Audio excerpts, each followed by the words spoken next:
الحمد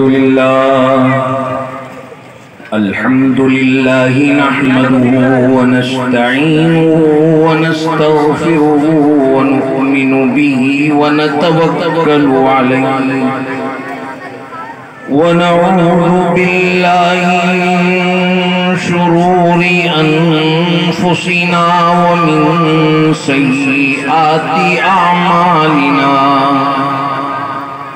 من يهده الله فلا مضل له ومن يضلله فلا هادي له ونشهد أن لا إله إلا الله وحده لا شريك له ونشهد أن سيدنا وسندنا وحبيبنا ومولانا محمدا عبده ورسوله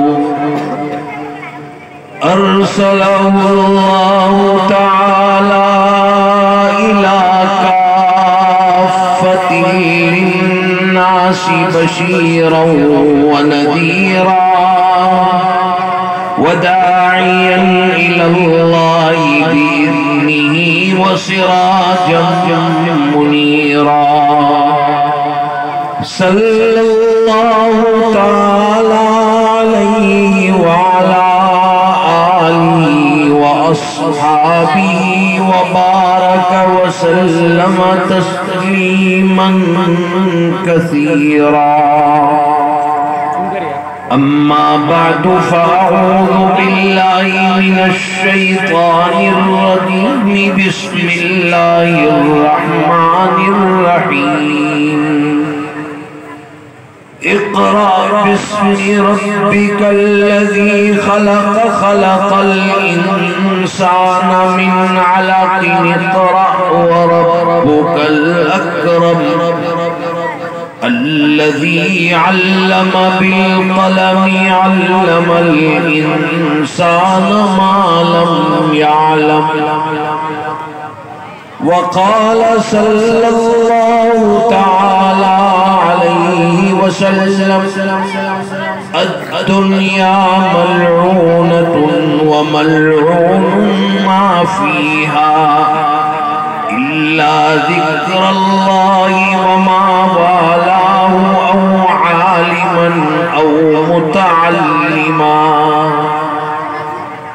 صدق الله مولانا العظيم وصدق رسوله النبي الكريم ونحن على ذلك من الشاهدين والشاكرين والحمد لله رب العالمين. معزز سامعین کرام، خواتین و حضرات، اللہ رب العزت کا کرم اور انعام ہے کہ اس نے ہمیں قرآن کی محفل میں شرکت کا موقع عطا فرمایا. قرآن مجید سننے اور اس کی محفل میں شریک ہونے کا یہ موقع دراصل ہماری زندگی کا سرمایہ حیات ہے. بہت مسرت اور خوشی ہوئی کہ اس علاقے میں اگر ہم 25-30 سال پیچھے دیکھیں تو بڑوں کو بھی قرآن مجید کی تلاوت ایسی نہیں آتی تھی جو آج اس مدارس کی برکت سے یہ معصوم بچے آپ کے سامنے قرآن کی تلاوت کر رہے تھے. یہ ان مدارس کا اعجاز ہے اور یہ قرآن کا زندہ اور تابندہ معجزہ ہے. قرآن صرف معجزہ نہیں ہے بلکہ معجزہ نما بھی ہے. بے شمار معجزات اس کی ذات سے نکل رہے ہیں اور قیامت تک نکلتے رہے ہیں. یہ بھی تو ایک معجزہ ہے کہ جو بچے اپنی مادری زبان بولنے پر قادر نہ ہو، قرآن کی تلاوت کر رہے ہوں بیٹھ کے اسٹیج پر۔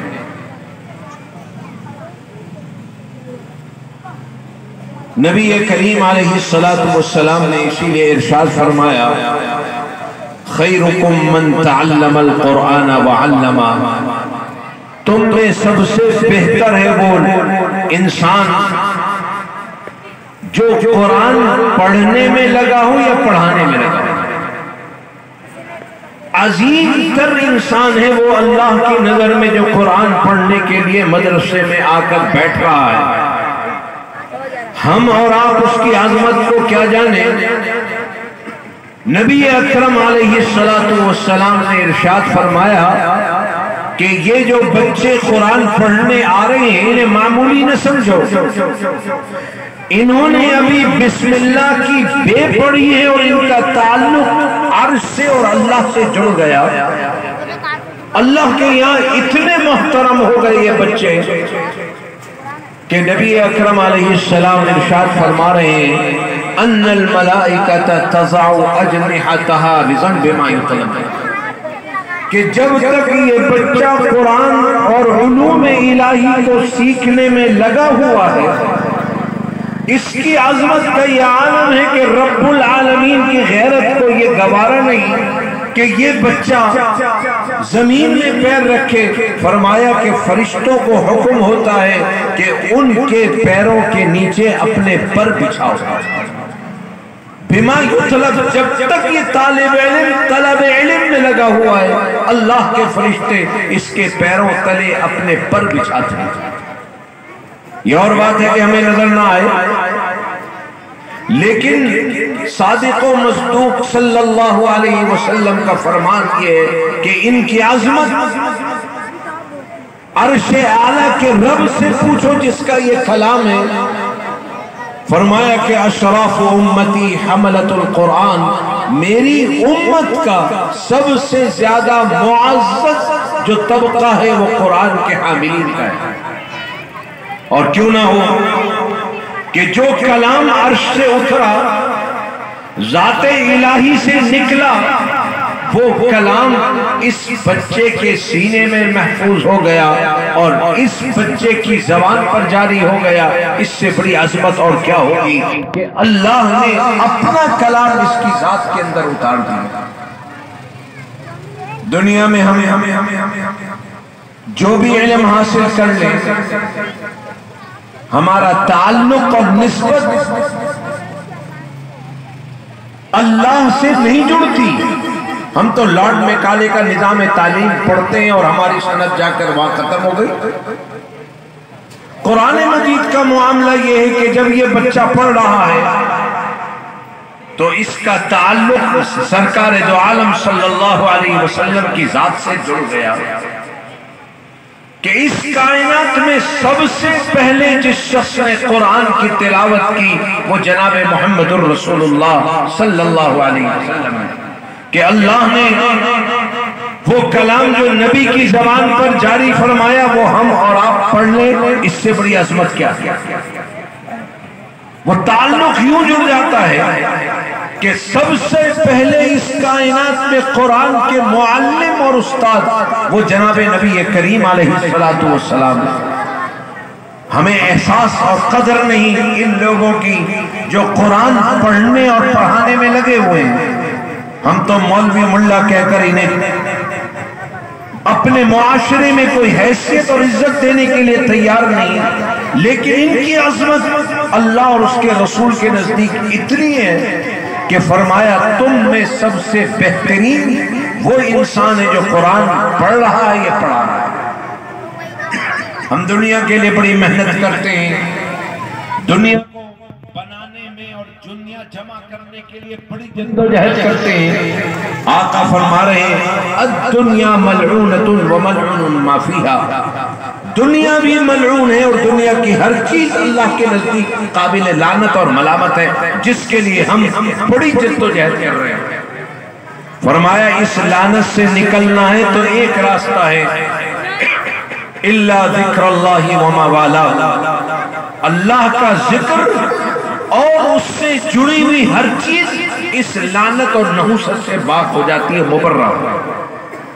او عالما او متعلما، یا قرآن پڑھنے والا اور قرآن پڑھانے والا، اللہ رب العزت اس نحوست اور لعنت سے اس کی حفاظت فرماتے ہیں۔ جیسے قاری صاحب فرما رہے تھے، آج ہماری مشکلات، ہمارے مسائل، ہماری رکاوٹیں، ہماری بندشیں ایک وجہ سے ہے کہ ہم قرآن سے دور ہو گئے اور ہمارا رشتہ ٹوٹ گیا۔ قرآن حکیم میں خود رب ذوالجلال کا ارشاد ہے، اولم یکفیہم انا انزلنا علیک الکتاب یتلی علیہم۔ ارے او لوگوں سن لو، تم کہتے ہو کہ جی مولوی صاحب بندش ہے، رکاوٹ ہے، کام بنتا نہیں ہے۔ اللہ کہہ رہا ہے بندشوں سے روکنے والی اور بندشوں سے راستہ نکالنے والی ایک چیز ہے، اولم یکفیہم انا انزلنا علیک الکتاب۔ کیا کافی نہیں تمہارے لیے؟ تمہارے سارے معاملات، سارے مسائل کا حل اللہ نے قرآن میں رکھا ہے۔ فرمایا کہ وہ قرآن ہم نے اتارا، اور وہ ایسا قرآن جس کی تلاوت کی جا رہی ہے۔ جب تلاوت ہوگی تو اللہ کی رحمت اترے گی، جب رحمت آئے گی تو نحوست اور رکاوٹ دور ہو جائے گی۔ اولم یکفیہم انا انزلنا علیک الکتاب یتلی علیہم ان فی ذلک لرحمہ، اس میں اللہ کی سراسر رحمت ہی رحمت ہے۔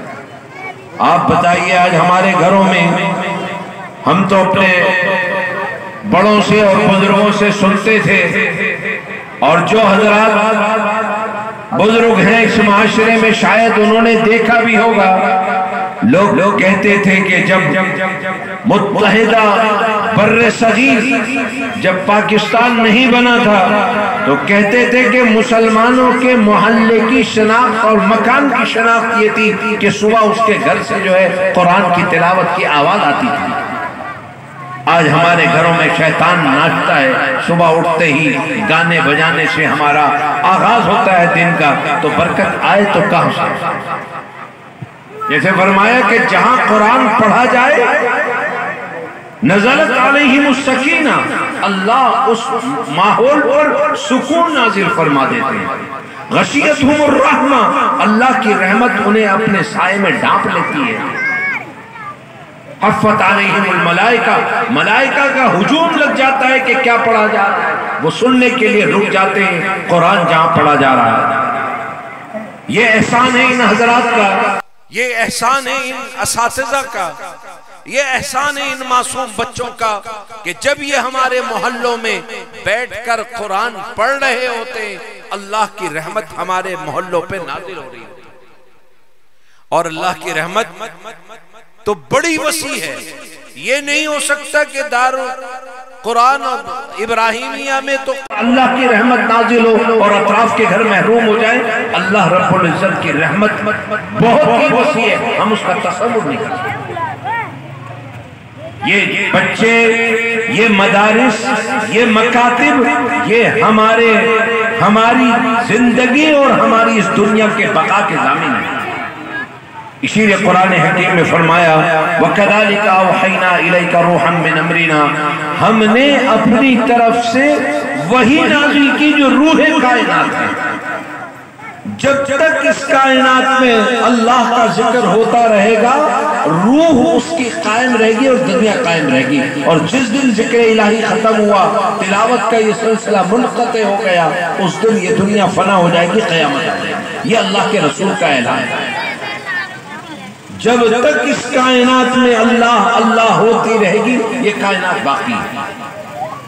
تو تب تو یہ ان کا احسان ہے کہ ان لوگوں نے قرآن کی ان محفلوں کو، قرآن کے ان مدارس اور مکاتب کو آباد رکھا ہے، جس کی وجہ سے ہماری زندگیوں میں کچھ نہ کچھ رحمتیں نازل ہو گئی۔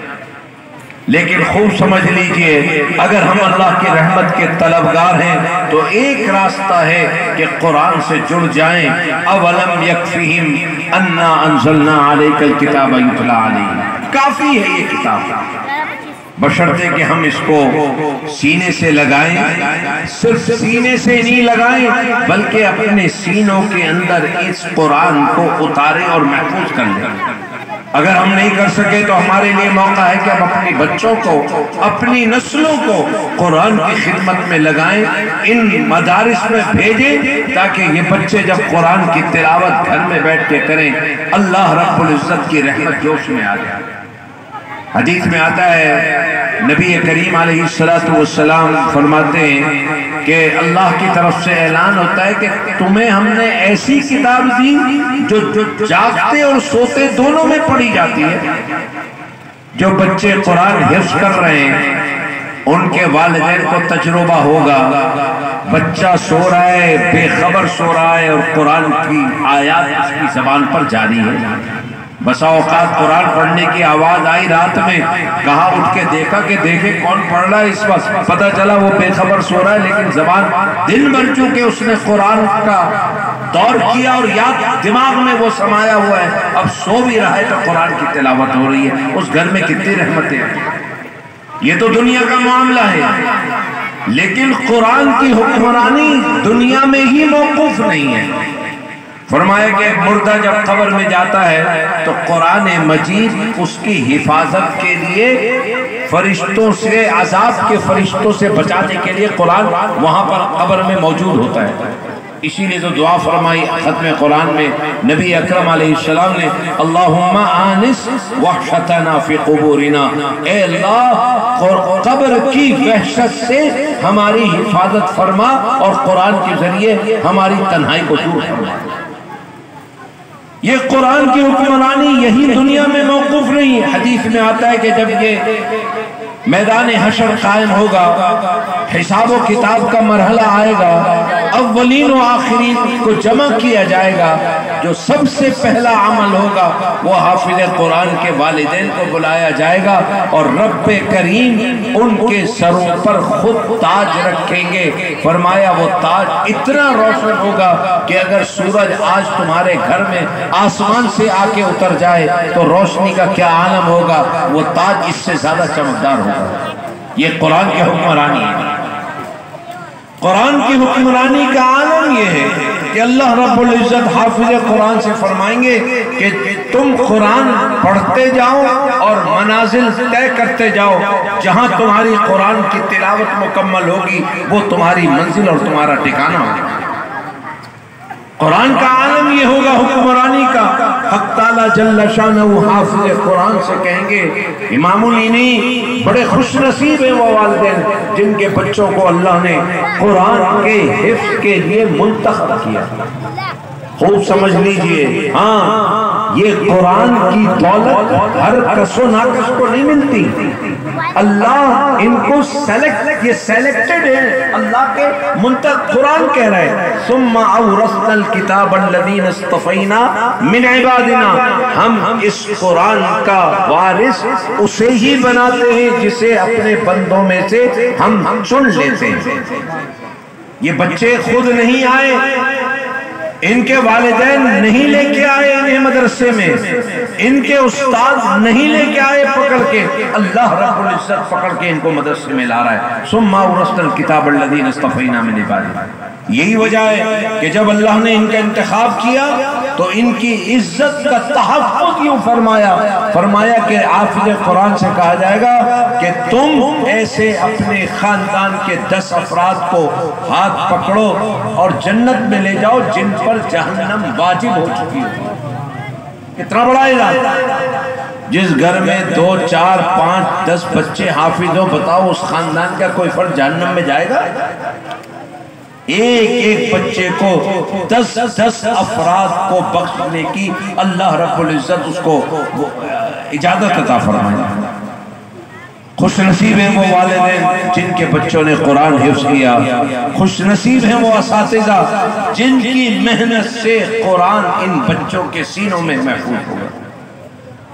ان اساتذہ کا احسان ہے اس امت پر، ان مکاتب کا احسان ہے اس امت پر، ان اداروں کے چلانے والوں کا احسان ہے کہ اللہ نے اس کی برکت سے دنیا قائم رکھی۔ حدیث میں آتا ہے کہ جب قرآن جہاں جس گھر میں پڑھا جا رہا ہے، آسمان والوں کو، فرشتوں کو وہ گھر ایسے نظر آتا ہے جیسے تم زمین والے آسمان میں چمکتے ہوئے ستاروں کو دیکھتے، ایسے چمکتا ہوا نظر آتا ہے۔ جو مکان اللہ کے یہاں اتنا روشن اور چمکدار ہے، ہمارا سلوک اس کے ساتھ کیا ہے ہم خود دیکھ لیں۔ محلے کی سب سے بوسیدہ عمارت جو ہوگی وہ مدرسے کی ہوگی۔ حق تو یہ تھا کہ ہم ایک ایک اینٹ اس ادارے کی سونے اور چاندی کی بنا کے لگاتے تو قرآن کا حق ادا نہیں ہو سکتا تھا، قرآن کا حق ادا نہیں ہو سکتا تھا۔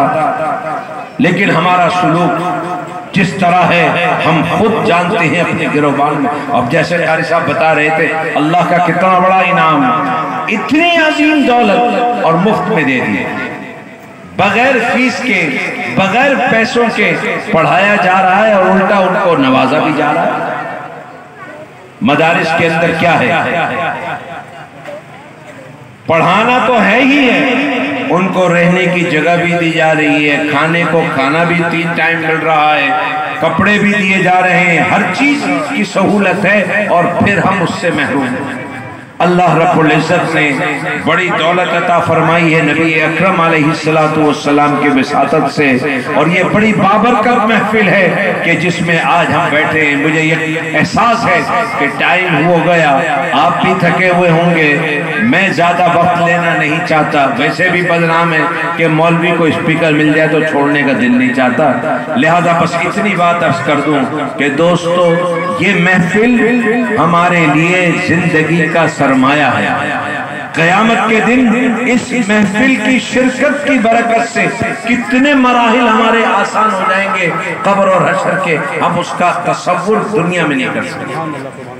ہم بہرحال شکر گزار ہیں قاری مشتاق صاحب مدذلہ العالی کے کہ انہوں نے یہ محفل سجائی، اور میں تو ذاتی طور پہ شکر گزار ہوں کہ مجھے محفل میں شرکت کے لیے خاص طور پہ انہوں نے موقع دیا، اور ان کا احسان یہ ہے کہ انہوں نے یہاں ادارہ قائم کیا اور آج یہاں قرآن کی رونقیں نظر آ رہی۔ میں ابھی میرے بہت ہی محترم جناب محسن صاحب مجھ سے ابھی کہہ رہے تھے کہ میاں تم تو اپنے گھر میں آ گئے ہو، تمہیں کیا جلدی ہو رہی ہے؟ یقیناً میں آج سے کوئی جب 35-37 سال پہلے اس محلے میں آیا تھا، بہت نوعمر تھا، نہ میری شادی ہوئی تھی، نہ میری ابھی داڑھی پوری آئی تھی، اور یہ وقت گزرتا رہا، اور میں دیکھ رہا ہوں کہ ان اداروں کی وجہ سے محلوں میں کیسی رونق آ رہی ہے اور تبدیلی آ رہی ہے۔ احسان ہے ہمارا ہم پر ان اساتذہ کا، اللہ انہیں جزائے خیر عطا فرمائے اپنی شان کے مطابق کہ انہوں نے ہمارے بچوں پر محنت کی کہ آج قرآن ان کی زبانوں پر جاری ہو گیا۔ اللہ ہمیں قرآن سے وابستہ فرمائے، اور اہل قرآن کے ساتھ اللہ ہمارا حشر فرمائے، اور اس قرآن کی برکت سے ہم سب کی آخرت میں ہم سب کی مغفرت فرمائے۔ وآخر دعوانا ان الحمدللہ رب العالمین۔ بھائی ماشاءاللہ 6 بچوں نے قرآن مجید مکمل کیا۔ حدیث میں آتا ہے کہ جہاں قرآن مکمل ہوتا ہے اس وقت اللہ کی رحمت جوش میں ہوتی ہے، دعائیں قبول ہوتی ہیں۔ ہم سب محتاج ہیں اللہ کے، ہم سب دعاؤں کے محتاج ہیں۔ اللہ رب العزت بڑا رحیم اور کریم ہے، اتنے سارے معصوم بچوں، اتنے سارے معصوم مرد و عورت جمع ہیں، اللہ کس کی دعا کو قبول کرے۔ حدیث میں آتا ہے اجتماعی دعا کی برکت یہ ہے کہ جیسے جماعت کی نماز کا حکم فرمایا کہ اگر پوری جماعت میں ایک آدمی ایسا ہو جس کی نماز اللہ کے یہاں قبول ہو جائے تو اللہ کی رحمت کو گوارا نہیں کہ بیچ میں سے ایک کی قبول کریں اور 100 کی نہ قبول ہو، فرمایا اس کی برکت سے 100 کی قبول ہو جاتی ہے۔ اسی طرح دعا بھی ہے کہ جب ایک آدمی کی دعا قبول ہوتی ہے اللہ اس کی برکت سے ہزاروں کی دعائیں قبول کریں۔ جیسے میں نے عرض کیا کہ یہاں آنے کے بعد ہمیں نہیں معلوم کہ کون اللہ کا محبوب بندہ ہے اور کس کی برکت سے ہماری مغفرت ہو جائے۔ اللہ رب العزت کی بارگاہ میں دعا فرمائیں۔ محمد صہیب بن محمد ایاز بیمار ہے، اس کے لیے بھی خصوصی دعا فرمائیں۔ سب کے لیے، ہم پورے معاشرے کے لیے، افراتفری ہے ہمارے معاشرے میں، اللہ رب العزت ہم سب کے حالات کو درست فرما دے اور قرآن کے ساتھ ہم سب کو وابستگی نصیب فرما دے۔ الحمدللہ رب العالمین، والصلاة والسلام على اشرف الانبیاء والمرسلین محمد وعلى آلہ واصحابہ اجمعین۔ اللہم ارحمنا بالقرآن العظیم، اللہم ارحمنا بالقرآن العظیم، اللہم ارحمنا بالقرآن العظیم واجعلہ لنا اماما ونورا وہدا ورحمہ۔ اللہم اجعل حجتا لنا یا ارحم الراحمین، اللہم لا تجعل علینا حجتا یا رب العالمین۔ اے اللہ ہمارے گناہوں کو معاف فرما، اے اللہ ہماری لغزشوں کو معاف فرما، یا ارحم الراحمین ہمیں اپنی زندگی قرآن و سنت کے مطابق بسر کرنے کی توفیق عطا فرما۔ اے اللہ قرآن کی خدمت کے لیے ہماری صلاحیتوں کو قبول فرما لے۔ اے اللہ ہماری نسلوں میں قرآن کو قائم اور دائم فرما دے یا ارحم الراحمین۔ اے اللہ تمام اہل ایمان جو اس دنیا سے رخصت ہو گئے ان کی مغفرت فرما۔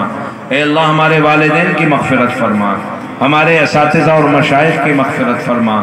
اے اللہ حاضرین کے تمام متعلقین جو اس دنیا سے رخصت ہو گئے سب کی مغفرت فرما اور اپنے جوار رحمت میں جگہ عطا فرما۔ اے اللہ جو بیمار ہیں انہیں صحت عطا فرما، جو پریشان حال ہیں ان کی پریشانیاں دور فرما یا ارحم الراحمین۔ تمام حاضرین کی جائز حاجات کو اے اللہ تو اپنے فضل و کرم سے پورا فرما دے۔ اے اللہ جو تنگ دست ہیں انہیں وسعت اور فراخی عطا فرما دے، جو قرض دار ہیں ان کے لیے قرض کی ادائیگی آسان فرما دے۔ اے اللہ ان بچوں نے قرآن مجید حفظ کیا، اے اللہ ان کے سینوں کو تو علوم قرآن کے لیے کھول دے، کشادہ فرما دے۔ اے اللہ ان کے والدین کی زندگیوں میں برکت عطا فرما دے۔ اے اللہ ان کے گھروں میں اپنی رحمتیں اور برکتیں نازل فرما۔ اے اللہ جو بچے مدرسے میں آ رہے ہیں پڑھنے کے لیے، اے اللہ ان کی تو حفاظت فرما دے، شیطان کے شر سے ان کی حفاظت فرما۔ اے اللہ معاشرے کے شر سے ان کی حفاظت فرما۔ ان بچوں کو بھی اے اللہ قرآن مکمل کرنے اور حفظ کرنے کی توفیق عطا فرما یا ارحم الراحمین۔ اے اللہ یہ ادارہ، یہ مدرسہ ابراہیمیہ، اے اللہ اس کو دن دگنی رات چوگنی ترقی عطا فرما۔ اے اللہ قرآنی علوم کی اشاعت کے لیے اس کی خدمات کو قبول فرما دے۔ اے اللہ اس کے معاملات کو آسان فرما دے، اس کے مسائل کو حل فرما دے۔ اے اللہ اپنے فضل و کرم سے پوری دنیا میں قرآن کے علوم کی اشاعت کے لیے قبول فرما لے۔ اے اللہ جہاں کہیں دینی مدارس اور مکاتب تیرے کلام اور تیرے قرآن کی خدمت میں